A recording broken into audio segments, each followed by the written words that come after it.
যেমন আমি যদি একটা কোরআনের আয়াতের কথা বলি, এটার খুব একটা মূল্যায়ন নাই, কারণ উনি হুজুর মানুষ, উনি তো কোরআনই বলবে।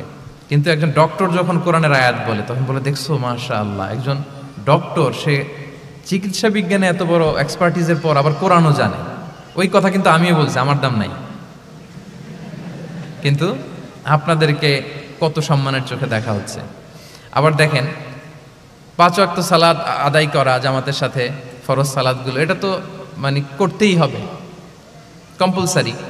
এটা করে তো খুব বেশি ক্রেডিট নেওয়ার কিছু নাই, তো আমরা সবাই পড়ি। কিন্তু একজন ডাক্তার যখন নামাজ পড়ে, খেয়াল করে দেখবেন, একজন ডক্টর যখন চেম্বারে রুগীদেরকে রেখে বলে যে, ওখানে যদি লেখা থাকে যে সালাতের সময় বিরতি থাকবে, বা বলা হয় যে এই ডাক্তার কিন্তু রুগী বসিয়ে রেখে নামাজটা পড়ে এসে আবার রুগী দেখা শুরু করে, এটা সবাই খুব পজিটিভলি নেয় যে দেখো এত ব্যস্ততার পরেও চাইলে এই সময় রুগী দেখতে পারতো, কিন্তু উনি নামাজ পড়ে। দেখেন, একই কোরআনের কথা আমিও বললাম, আপনিও বললেন, আপনার মর্যাদা কত বেশি। আমিও জামাতে নামাজ পড়ি, ইমামতি করাই, আর আপনি যে একটু তাড়াতাড়ি করে নামাজটা পড়ে চলে আসেন, এটাতে আপনার অ্যাপ্রিসিয়েশন কত বেশি। তো এভাবে আপনাদের কিন্তু দাওয়া কাজ করার সুযোগ অনেক বেশি, কারণ এটা অনেক মানে নোবেল একটা প্রফেশন, মহৎ পেশা। আপনারা জনগণকে সরাসরি সেবা দেওয়ার যে ব্যাপারটা, এটার সুযোগ আছে। যুদ্ধ বিধ্বস্ত আপনি আহতদেরকে সেবা দিতে পারেন, আগুনে পোড়া রোগীদেরকে সেবা দিতে পারেন, দুরারোগ্য ব্যাধি, তার আর যাওয়ার জায়গা নেই, আপনি সেবা দিতে পারতেছেন। যে কোনো রোগ বালাই, যে কোনো পরিস্থিতিতে যখন একজন মানুষ অসুস্থ হয়, তখন আপনি সেবা দিচ্ছেন, তখন তার মনটা কিন্তু খুব নরম থাকে, তার মধ্যে একটা অসহায়ত্ব কাজ করে। ওই একটা অসহায় মানুষ, তার মনটা খুব নরম, ওই রকম একটা সিচুয়েশনে তারা আপনাদের দ্বারস্থ হয়। ফলে আপনাদের কিন্তু দাওয়া কাজ করার সুযোগ অনেক বেশি, এবং সেক্ষেত্রে ওরাল দাওয়ার চেয়ে আপনার যে প্র্যাকটিক্যাল দাওয়া, এটার ইফেক্ট অনেক বেশি।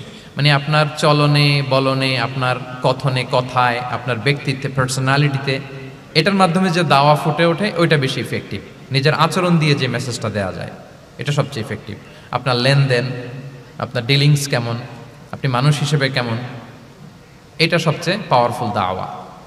উমরে ফারুক রাদিয়াল্লাহু তাআলা আনহু, উনি ওনার ছাত্রদেরকে প্রায় বলতেন, উমরে ফারুক রাদিয়াল্লাহু তাআলা, উনি বলতেন যে কুনু দুআতান ইলাল্লাহি ওয়া আনতুম সামিতুন, যে তোমরা আল্লাহর রাস্তায় দাওয়াতি কাজে বের হয়ে যাও এমন অবস্থায় যে তোমরা চুপচাপ। তো ছাত্ররা বলতো, দাওয়াতি কাজও করতে বলতেছেন, আবার চুপচাপও থাকতে বলতেছেন, এটা আবার কিভাবে দাওয়াত দিব? তো উমর ফারুক রাদিয়াল্লাহু তাআলা আনহু বলতেন, বি আখলাকিকুম, তোমাদের আখলাক দিয়ে দাওয়াত দাও। আখলাক দিয়ে দাওয়াত দেওয়া যায় না? বলেন তো, আখলাক দিয়ে দাওয়াত দেওয়া যায় কি যায় না? যায়। এই আখলাক দিয়ে যে দাওয়াত, এইটা অনেক পাওয়ারফুল। 10টা তাফসির মাহফিল করে আমি এটা করতে পারবো না। আপনি আপনার আখলাক দিয়ে, আপনার ব্যক্তিত্ব দিয়ে, আপনার লেনদেন, এগুলো দিয়ে আপনি যে দাওয়াটা দিতে পারবেন, অন্য অনেক কিছু দিয়ে সেটা হবে না। এজন্য ওমর ফারুক বলতেন, কুনু দুআতান ইলাল্লাহি ওয়া আনতুম সামিতুন, আল্লাহ রাস্তায় দায়ী হয়ে বের হও, কিন্তু চুপচাপ। কিভাবে? বলে বি আখলাকিকুম, তোমাদের আখলাক দিয়ে। এটা বেশি পাওয়ারফুল। এবং রাসূল সাল্লাল্লাহু আলাইহি ওয়াসাল্লামের ব্যাপারে যখন জিজ্ঞেস করা হতো আম্মাজান আয়েশা রাদিয়াল্লাহু তাআলা আনহাকে, যে রাসূল সাল্লাল্লাহু আলাইহি ওয়াসাল্লামের আচরণ কেমন ছিল, তখন আম্মাজান আয়েশা বলতেন যে কানা খুলুকুহু আল কোরআন, কোরআনই ছিল রাসূল সাল্লাল্লাহু আলাইহি ওয়াসাল্লামের চরিত্র। পুরো কোরআনে 30 পারায় থিওরিটিক্যালি যা বলা আছে রাসূল সাল্লাল্লাহু আলাইহি ওয়াসাল্লামের জীবনীতে, তা আম্মাজান আয়েশা বলতেন কানা খুলুকুহু আল কোরআন, রাসূল সাল্লাল্লাহু আলাইহি ওয়াসাল্লামের চরিত্র ছিল কোরআন। ইনদামা রাসূলুল্লাহ সাল্লাল্লাহু আলাইহি ওয়াসাল্লাম ইয়ামশি আলাল আরদ কাআন্নাল কোরআনা ইয়ামশি আলাইহি, রাসূল সাল্লাল্লাহু আলাইহি ওয়াসাল্লাম যখন মদিনার রাস্তা দিয়ে হেঁটে যেতেন, as if a living Quran is walking on the street, মনে হতো একটা জীবন্ত কোরআন রাস্তা দিয়ে হেঁটে হেঁটে যাচ্ছে। তো তাহলে we should try to be a living দাঈ, জীবন্ত দাঈ, প্র্যাকটিক্যাল দাঈ।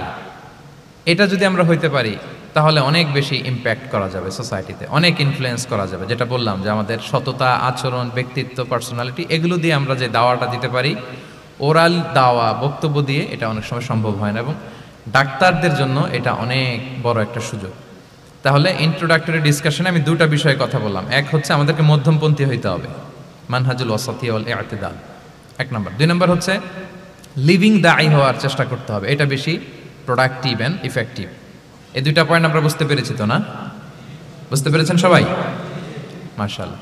এবার চলুন যে রাসূল সাল্লাল্লাহু আলাইহি ওয়াসাল্লামের যে প্রফেটিক দাওয়া মেথোডোলজি, কিভাবে উনি দাওয়া কাজের আঞ্জাম দিতেন, সেখান থেকে আমাদের নেয়ার আধুনিক সময়ের এর প্রাসঙ্গিকতা কি আছে, আমি 10টা পয়েন্টে আজকের এই সেমিনারে কিছু কথা উপস্থাপনের চেষ্টা করব। ওমা তাওফীক ইল্লা বিল্লাহ। 1 নম্বর কথা হচ্ছে, আমরা যে দাওয়া দিব, এই দাওয়া language should be very soft and mild and very touchy. দাওয়া ল্যাঙ্গুয়েজ হইতে হবে ভেরি সফট, অলওয়েজ সফট, সব সময়। ইফ ইউ টক অ্যাবাউট দাওয়া, this language should be very soft and mild and touchy. দাওয়ার কথা বললে হয়তো আপনি পলিটিক্স করেন, ওইটা আলাদা কথা। আপনি জেহাদের ময়দানে, ওইটা আলাদা কথা। আমি জেহাদ পলিটিক্স নিয়ে কথা বলতেছি না, আই এম টকিং অ্যাবাউট দাওয়া।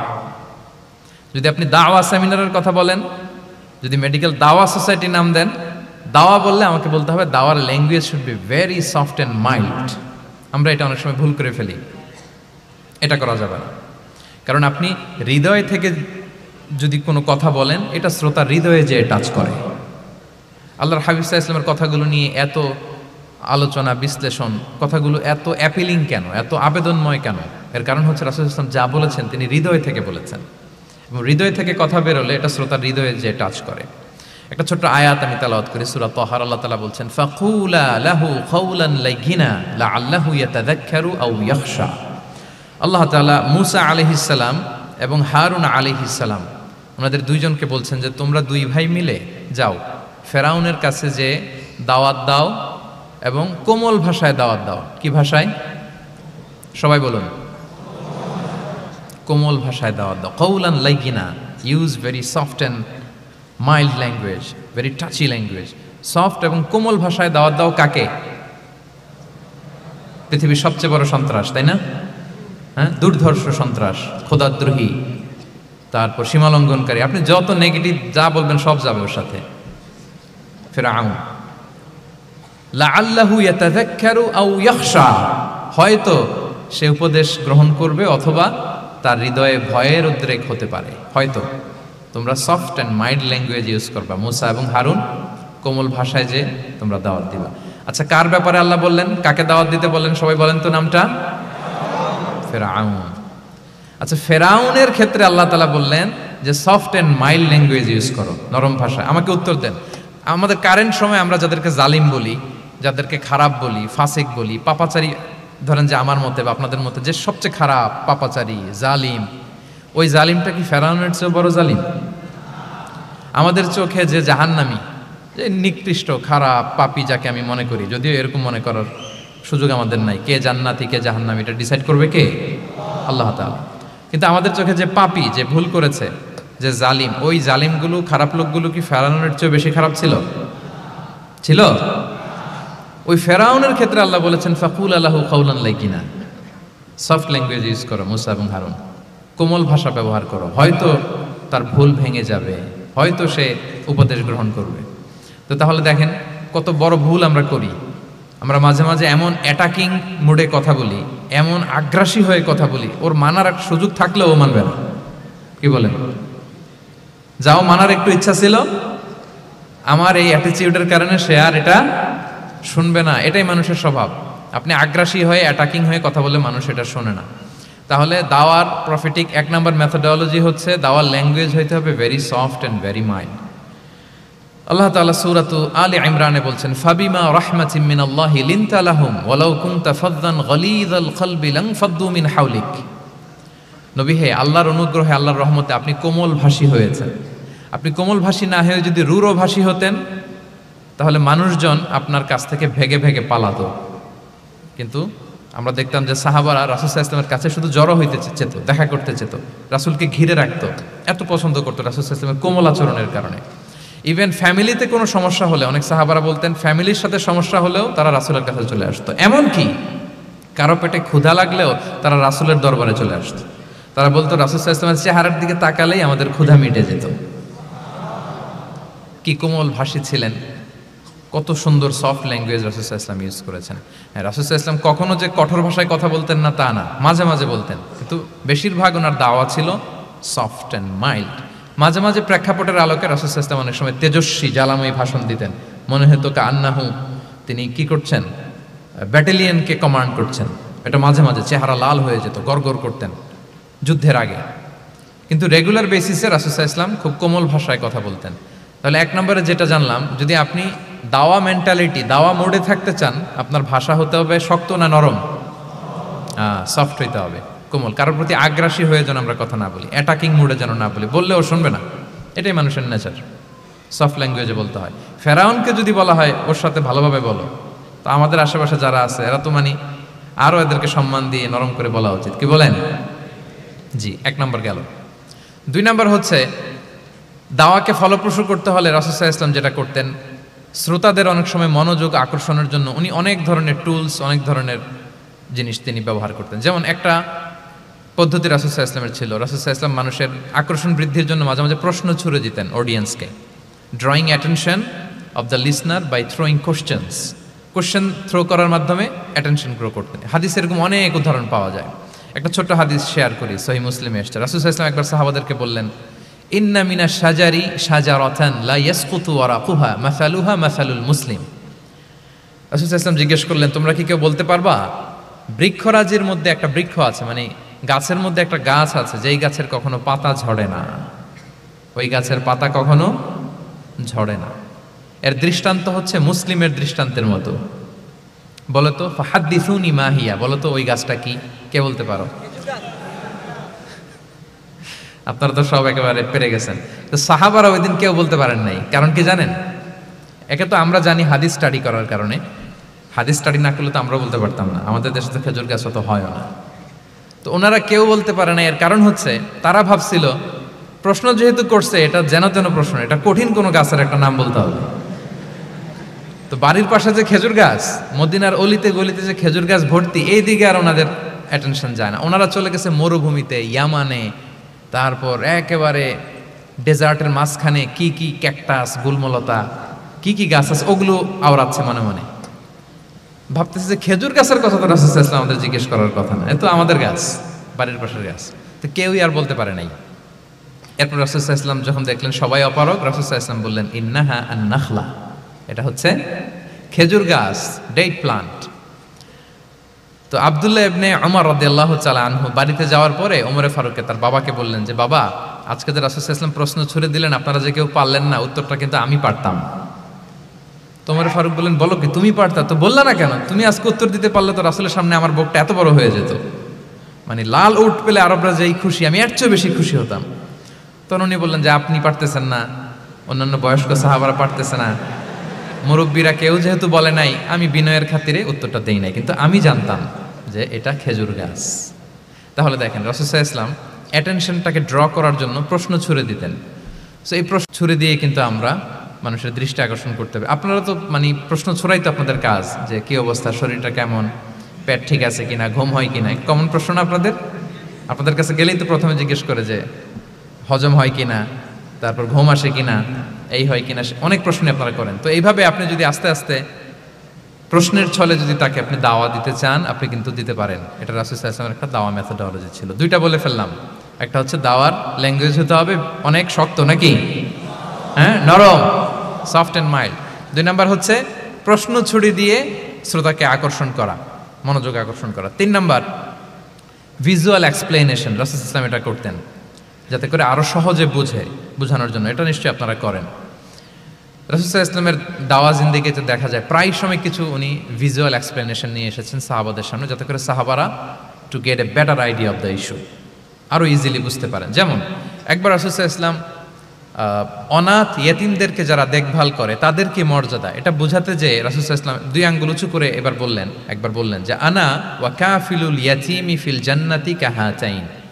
আমার আঙ্গুল দুটো দেখতে পাচ্ছেন আপনারা সবাই? 2টা আঙ্গুল উঁচু করেন তো এভাবে।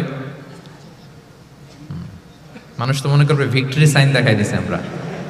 এই যে, তো রাসূল সাল্লাল্লাহু আলাইহি ওয়াসাল্লাম বললেন, আনা ওয়া কাফিলুল ইয়াতীমি কাহাতাইন, হাত নামান।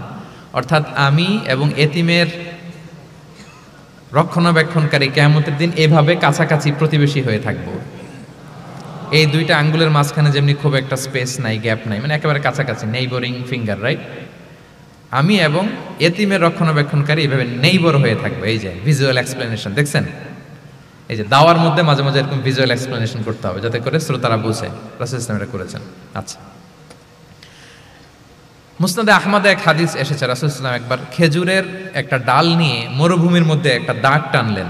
খাত্তালানা রাসূলুল্লাহ সাল্লাল্লাহু আলাইহি ওয়াসাল্লাম খাত্তান, একটা স্ট্রেট লাইন দিয়ে রাসূল সাল্লাল্লাহু আলাইহি ওয়াসাল্লাম বললেন, এটা হচ্ছে সিরাতুল মুস্তাকিম। সাহাবাদের দৃষ্টি আকর্ষিত হলো, সবাই মনোযোগী হয়ে উঠলো, তাই নাকি?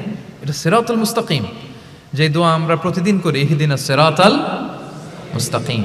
খেজুরের ডাল দিয়ে স্ট্রেট লাইন কেটে বললেন এটা হচ্ছে সিরাতুল মুস্তাকিম। এবার ওই খেজুরের ডাল দিয়ে ডানে বায়ে অনেকগুলো ছোট ছোট দাগ কাটলেন আর বললেন হাদিহি সুবুলুশ শাইতান, এগুলো হচ্ছে শয়তানের রাস্তা, এটা হচ্ছে মুস্তাকিম সোজা রাস্তা যেটা জান্নাতে যায়। আর ডানে বায়ে অনেকগুলো দাগ কাটলেন, ডেকে বললেন এই প্রতিটি রাস্তায় একটা করে শয়তান বসে থাকে আর সে তোমাদেরকে টেম্পটেশন দিতে থাকে, প্রভোকেশন করতে থাকে, ধোঁকা দিতে থাকে, ওয়াসওয়াসা দিতে থাকে। ডানে বায়ে না তাকিয়ে এই সিরাতুল মুস্তাকিমের পথেই অবিচল থাকতে হবে ইনশাআল্লাহ বলেন।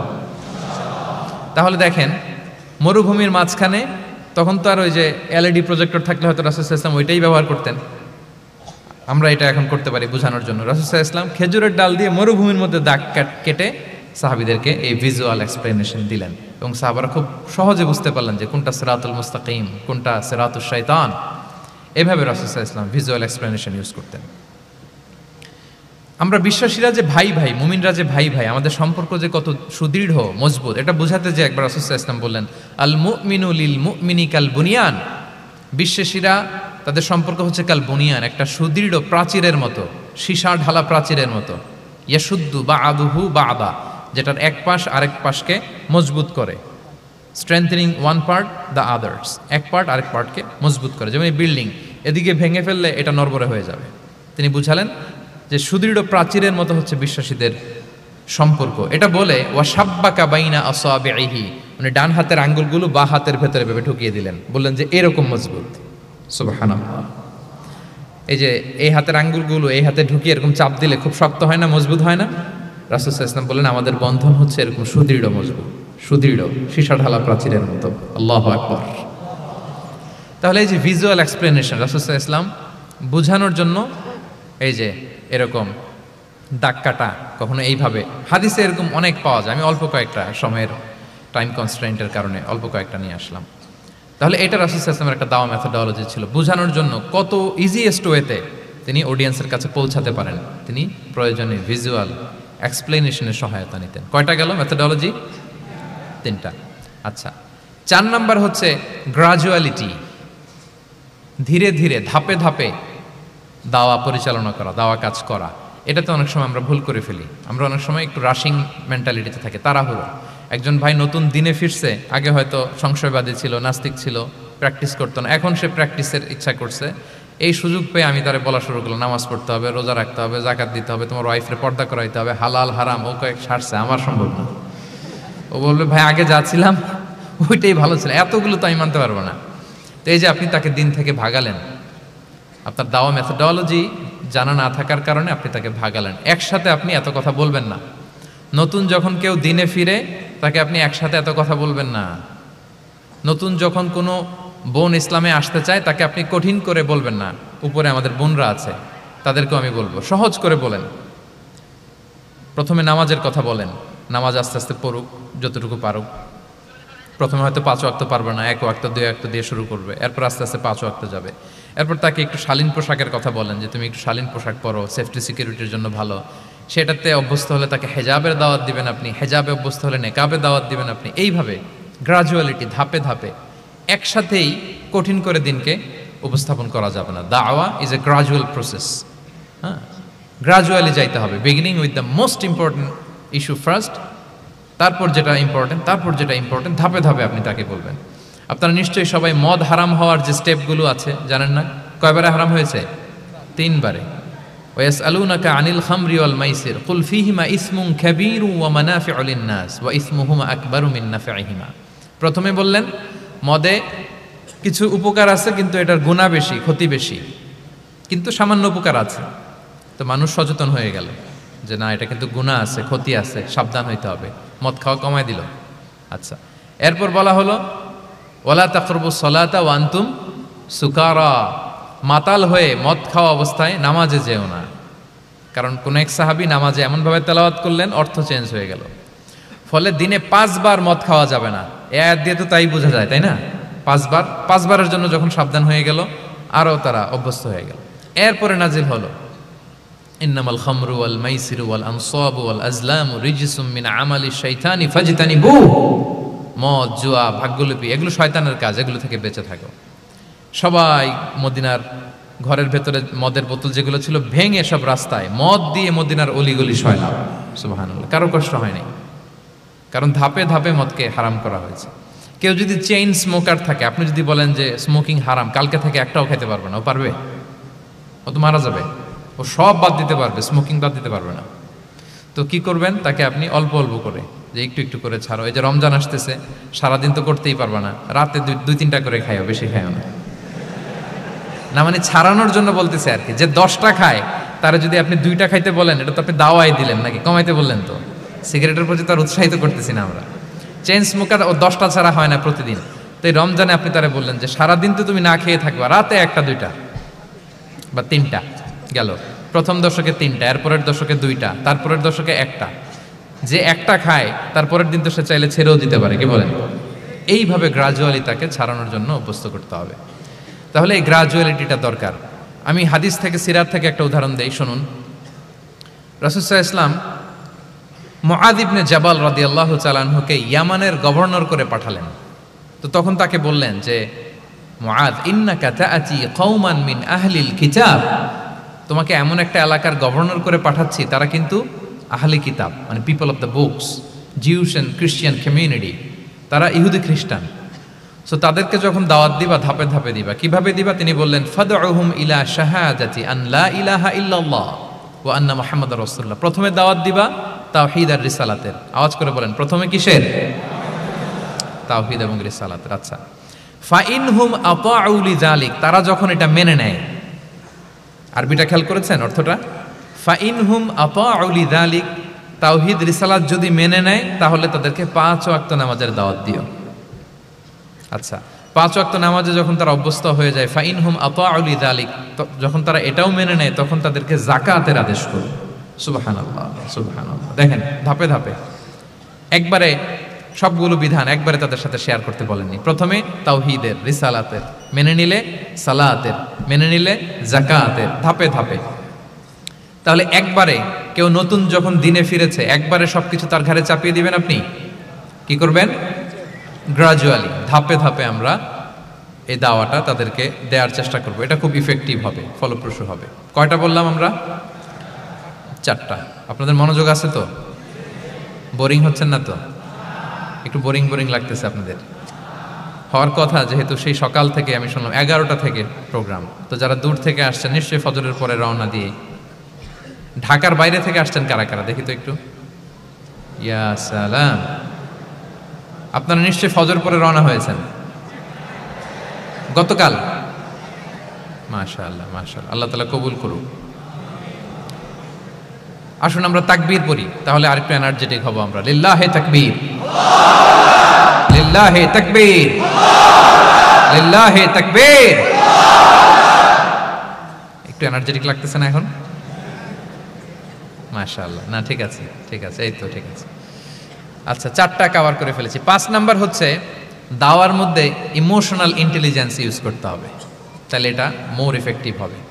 মানে আপনি মানুষের আবেগ অনুভূতি নাড়িয়ে দিয়ে যদি দাওয়া দিতে পারেন, এটা তার শুদ্ধাচারের জন্য অনেক কাজে দেবে। ইমোশনাল ইন্টেলিজেন্স মানে তার আবেগ, ইমোশনকে আপনি ট্রিগার আপ করবেন, ওইটাতে আপনি টাচ করবেন, তাহলে দেখবেন যে সে একেবারে কাবু হয়ে গেছে। এটা রাসূল সাল্লাল্লাহু আলাইহি ওয়াসাল্লামের সিরাতে আমরা অনেক সময় দেখেছি যে ইমোশনাল ইন্টেলিজেন্সকে কাজে লাগিয়ে রাসূল সাল্লাল্লাহু আলাইহি ওয়াসাল্লাম তার আবেগ অনুভূতিতে এমনভাবে নাড়া দিয়েছেন, তাকে আল্লাহ তাআলা হেদায়েতের রাস্তায় নিয়ে এসেছে। সুবহানাল্লাহ।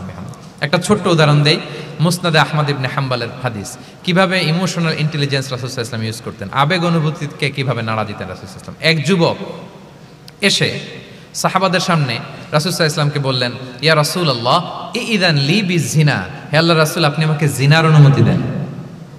নাউযুবিল্লাহ। কিসের? জিনার, মানে ব্যভিচারের অনুমতি দেন। ব্যভিচার বা জিনার অনুমতি দেন। আশেপাশের সাহাবারা তো রেগে মেগে আগুন। ফাআকবাল আল কওমু আলাইহি ফাজাজারু, সবাই তাকে দৌড়ে ধরতে গেল আর ধমকাতে লাগলো, ছি ছি ছি, মাহ মাহ। আমরা যেটা বাংলায় বলি ছি ছি, আরবিতে ওনারা কি বলে? মাহ মাহ, ছি ছি। কি বলো তুমি? লজ্জা শরমের মাথা খেয়ে তুমি রাসূলুল্লাহর দরবারে এসে বলতেছো, হে আল্লাহর রাসূল, আপনি জিনার অনুমতি দেন। যে রাসূল আল্লাহর পক্ষ থেকে বাণী শোনায়, ওয়ালা তাকরাবুজ জিনা, তোমরা ব্যভিচারের নিকটবর্তীও হয়ো না, আর তুমি সেই নবীর কাছে এসে আবদার করতেছো জিনার অনুমতি দেন। তারা যখন তেরে আসলো এই যুবকের দিকে, রাসূল সাল্লাল্লাহু আলাইহি ওয়াসাল্লাম তাদেরকে থামালেন, বললেন যে তোমরা থামো। যুবককে ডেকে আনো আমার কাছে। যুবককে নিয়ে আসা হলো। রাসূল ইসলাম তাকে পরম আদরে কাছে টেনে নিলেন। এবার তাকে জিজ্ঞেস করলেন, তুমি জিনার অনুমতি চাও না? বলে যে ইয়া রাসূলুল্লাহ, জি জিনার অনুমতি চাই। তখন রাসূল সাল্লাল্লাহু আলাইহি ওয়াসাল্লাম বললেন, তুমি আমাকে উত্তর দাও তো, তুমি বলো তো যে আতুহিব্বুহু লি উম্মিক, তুমি কি পছন্দ করবে যে কোনো পরপুরুষ তোমার মায়ের সাথে এই জিনাটা করুক? তোমার এটা ভালো লাগবে? সে বলে, লা ইয়া রাসূলুল্লাহ, না, কখনো না। আমার মায়ের সাথে কেউ এই পাপাচারে লিপ্ত হবে, এটা কোনো মানুষ মেনে নেবে না। আমি কেন, কেউ মেনে নেবে না। তারপর রাসূল সাল্লাল্লাহু আলাইহি ওয়াসাল্লাম তাকে বললেন, আতুহিব্বুহু লিবনাতিক, তুমি তোমার কলিজার টুকরা সন্তান, কন্যা সন্তানের সাথে, তোমার কন্যার সাথে কেউ এই পাপ কাজটা করুক, এটা তুমি মেনে নিবে? এটা তুমি পছন্দ করো? সে বলল, লা ইয়া রাসূলুল্লাহ, হে আল্লাহর রাসূল, কশিন কালেও না, কখনো মানবো না। আমার মেয়ের সাথে কেউ এই কাজ করবে, আমি কখনো মানবো না। রাসূল সাল্লাল্লাহু আলাইহি ওয়াসাল্লাম আবার তাকে প্রশ্নবাণে জর্জরিত করতে লাগলেন। আবার বললেন, আতুহিব্বুহু লি উখতিক, তুমি কি তোমার প্রিয় বোনের সাথে কেউ এটা করুক, এই পাপাচারে লিপ্ত হোক, জিনা করুক, পছন্দ করবে? তোমার বোনকে কেউ এরকম করবে, অপমান করবে, এটা চাইবে তুমি? বলে, কখনো না, লা ইয়া রাসূলুল্লাহ, কখনো না, কেউই তো পছন্দ করবে না এটা। তখন রাসূল ইসলাম বললেন, তুমি যার সাথে জিনার অনুমতি চাইছো সে তো কারো না কারো মা, কারো না কারো মেয়ে, কারো না কারো বোন, তুমি এভাবে কেন ভাবতে পারো না? সুবহানাল্লাহি ওয়া বিহামদিহি। এই কথা বলার পরে তো সে একেবারে ইমোশনালি এমন ড্যামেজ হয়েছে, লজ্জায় কাচুমাচু হয়ে মাথা নিচু করে দাঁড়ায়। তখন রাসূল ইসলাম তার পিঠে একটা আলতো চাপড় মারলেন, পরম মমতায় আলতো চাপড় দিয়ে তার জন্য দোয়া করলেন, আল্লাহুম্মা গফির যামবাহ ওয়া তাহহির কলবাহ ওয়া হাসসিন ফারজাহ। আল্লাহ, তুমি এই যুবকের পাপ মোচন করো। আল্লাহ, তুমি তার অন্তরটাকে পরিশুদ্ধ করো। আল্লাহ, তুমি তার চরিত্রটাকে নিষ্কলুষ করো। এই হাদিসের রাবি উনি বলতেছেন, ফালাম ইয়াকুন বা'দা যালিকাল ফাতা ইয়ালতাফিতু ইলা শাই, ওই দিনের পর থেকে এই যুবক কখনো কোনো পরনারীর দিকে রাস্তায় তাকায় নাই। এই ইমোশনালি যখন তাকে দুর্বল করা হলো, তাকে যখন এইভাবে রাসূল সাল্লাল্লাহু আলাইহি ওয়াসাল্লাম প্রেজেন্টেশন করলেন, হাদিসের বর্ণনাকারী বলেন, এরপরে আমরা কোনোদিন তাকে পরনারীর দিকে তাকাতে দেখি নাই। তার হৃদয়টাকে আল্লাহ তাআলা পরিশুদ্ধ করে দেন। রাসূল সাল্লাল্লাহু আলাইহি ওয়াসাল্লাম ইউযাক্কিহিম, কিভাবে মানুষকে পরিশুদ্ধ করতে দেখেন, কিভাবে তার আবেগ অনুভূতিকে নাড়িয়ে তার চিন্তার জগতে আলোড়ন সৃষ্টি করে তাকে এমনভাবে কাবু করলেন যে রাসূল সাল্লাল্লাহু আলাইহি ওয়াসাল্লাম যেই দিকে তাকে গাইড করতেছে এখন সে সেদিকেই যেতে বাধ্য। সো এইটা আমাদেরকে করতে হবে, ইমোশনাল ইন্টেলিজেন্স কাজে লাগিয়ে মানুষের আবেগ অনুভূতিতে নাড়া দিয়ে যদি আপনি তাকে কোনো কথা, কোনো বার্তা, কোনো নাসিহাত করেন, তখন সেটা সে শুনে। এমন শুনে এমনভাবে সে হেদায়েতের পথে আসে যেটা আমরা কল্পনাও করতে পারি না। তাহলে এটা যেন আমরা করি, এটা খুবই প্রোডাক্টিভ, এটা খুবই ইফেক্টিভ, এটা খুবই ফ্রুটফুল, কাজে দেয় মানুষকে ইমোশনালি তাকে দেওয়া। এই পয়েন্টটা বুঝতে পেরেছেন তো সবাই, না? আলহামদুলিল্লাহ। কয়টা গেল? 5টা। 6 নাম্বার মেথোডোলজি হচ্ছে দাওয়া should be full of love. দাওয়া বললে এটার সাথে লাভ থাকতে হবে, লাভ, ভালোবাসা। যদি আপনি দাওয়া বলেন, এখানে লাভ থাকতে হবে। ইট কামস উইথ লাভ, ভালোবাসা। ভালোবাসা দিয়ে আপনি মানুষের হৃদয় জয় করতে হবে। আমরা দায়ীরা অনেক সময় বেশি জাজমেন্টাল হয়ে যাই। আরব শায়েকরা বলে যে নাহনু দুআত লাসনা কুদাত, আমরা দাঈ, আমরা জাজ নই, উই আর নট জাজেস। আমাদের অনেক দায়ীরা আমরা ভুল করে ফেলি, আমরা বলি যে ও খারাপ, ও এটা, ও জাহান্নামী, ও খারিজ, এরকম আমরা সবাইকে নাকচ করি। মনে হয় যেন সবাইরে জাহান্নামে পাঠাই, আমি একা জান্নাতে যেতে পারলেই সফল। আচ্ছা বলেন তো, সব গেল জাহান্নামে, আপনি একা শুধু জান্নাতে, ভাল লাগবে আপনার? এই যে আজকে আমরা এখানে সবাই ছাত্র, শিক্ষক, ডিস্টিংগুইশ গেস্টরা, উপরে আমাদের বোনরা, কত ভালো লাগতেছে না? ধরেন যে 2500 সিটিং ক্যাপাসিটির এই চীন মৈত্রী সম্মেলন কেন্দ্রে কেউ নাই, শুধু আপনি একা। এই বিশাল হল রুমে কেউ নাই, আপনি একা, ভাল লাগবে? তখন মিস্টার বিনের মতো হা হু করা লাগবে, শুধু একা একা, ঠিক না? তো সবাইকে জাহান্নামে পাঠিয়ে শুধু আমি জান্নাতে গেলে এটা আমার ভাল লাগবে না, ওই জান্নাতে। সো আমরা কিভাবে আমাদের জান্নাতের দলকে ভারী করতে পারি, এই চেষ্টাটা আমাদের বেশি বেশি করতে হবে, কি বলেন? তাহলে দাওয়া should be full of love, কারণ ভালোবাসা দিয়ে যা জয় করা যায়, কঠোরতা দিয়ে তা পারা যায় না। ভালোবাসা দিয়ে আপনি যেটা করতে পারবেন, কঠোরতা দিয়ে কখনো সেটা করতে পারবেন। আসুন আমরা হাদিস থেকে শুনি, সিরাত থেকে শুনি। আল্লাহর হাবিব সাল্লাল্লাহু আলাইহি ওয়াসাল্লাম মসজিদে নববীতে বসে আছেন সাহাবাদেরকে নিয়ে। হঠাৎ এক বেদুইনের আগমন। বেদুইন মানে যার মধ্যে নগর জীবনের কোনো নিয়ম কানুন সে দেখেনি, জানে না, বুঝে না, সিভিলাইজেশন বলতে যেটা বুঝি, ভদ্রতা, কার্টিসি, ম্যানার, এটা সে শিখেনি। এরকম এক বেদুইন অনেক দূর পল্লী থেকে মদিনার মসজিদে নববীতে এসেছে, কিন্তু সে ইসলাম ধর্ম গ্রহণ করেছে, মুসলিম। তো মসজিদে ঢুকে সে 2 রাকাত নামাজ পড়তেছে, এসে যে রাসূলকে সালাম দিবে কথা, ওই কার্টিসিটাও নাই। রাসূল সাল্লাল্লাহু আলাইহি ওয়াসাল্লাম বসা ওইদিকে সাহাবাদের নিয়ে, সে তার মতো এসে এক জায়গায় মসজিদের সাথে তার উট বেঁধে সে 2 রাকাত নামাজ পড়ে দোয়া করতেছে আল্লাহর কাছে। কি দোয়া জানেন? দোয়ার মধ্যেও কাটিসি নাই। দোয়াতে বলে, ইয়া আল্লাহ, আল্লাহুম্মা আরহামনি ওয়ারহাম মুহাম্মাদা ওয়ালা তারহাম মা'ানা আহাদা। মানে আল্লাহ, তুমি শুধু আমারে রহম করো আর মুহাম্মদ সাল্লাল্লাহু আলাইহি ওয়াসাল্লামের রহম করো, আমাদের সাথে আর কাউরে রহম করো না তুমি। বেদুইন, তার মধ্যে আদাবু দোয়া, দোয়ার যে একটা এটিকেটস আছে, এটা তো তার জানা নাই। দোয়ায় অন্যদের জন্য দোয়া করলে যে নিজের লাভ, এটা সে জানতো না। আমি যদি বলি যে আল্লাহ এই ভাইদেরকে তুমি কবুল করো, তখন ফেরেশতারা বলে আল্লাহ যিনি দোয়া করতেছে আগে তাকে তুমি কবুল করো। কেউ অসুস্থ, আমি যদি বলি আল্লাহ আমার এই ভাইকে তুমি সুস্থ করো, আল্লাহর ফেরেশতারা বলে আল্লাহ যিনি দোয়া করলেন আগে তার রোগ বালাই থাকলে আগে তাকে সুস্থ করো। তো এই যে দোয়ার এটিকেটস, আদাব ও দোয়া, এটা সে জানতো না। সে দোয়া করতেছে আল্লাহুম্মা আরহামনি ওয়ারহাম মুহাম্মাদা ওয়ালা তারহাম মা'ানা আহাদা, শুধু আমারে রহম করো, মুহাম্মদ সাল্লাল্লাহু আলাইহি ওয়াসাল্লাম রহম করো, আর কাউরে না।